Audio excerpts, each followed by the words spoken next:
right over there. You'd have to stop the oil companies from going all over the world to get more money than they could here, because that's what's going on right now.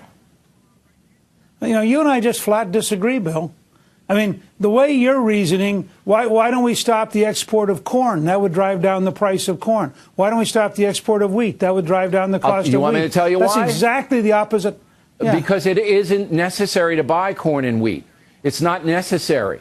This is a vital look. Everybody needs oil, all right? There's going to be a demand for oil. We've cut it. The United States has cut the demand because of personal changes that we've made. But look, I don't think we disagree. I just think that you're not implementing the final piece to the puzzle. The final piece to the puzzle is no matter how much we produce, it has to stay here.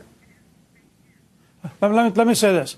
If we end up dramatically increasing our production of oil, and we get to a point where there is a glut in the market and prices haven't come down, then I'll sit down and look at your solution. All right. I believe, as Ronald Reagan did in the 1980s, that if we open up the system and if we encourage the development of American energy, you'll see a dramatic response. In Reagan's administration, it took 6 months for the price of oil to collapse from where it was under Carter.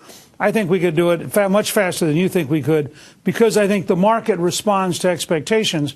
And if they see a lot of new drilling rigs going up and they see a lot of new people out there looking for oil, given what's happening in North Dakota, given what's happening with shale gas, the speculators might turn around and begin to sell short. You're absolutely right. But always keep in mind that Ronald Reagan lived in a different world. There was no oil exporting going out of the United States when he was in.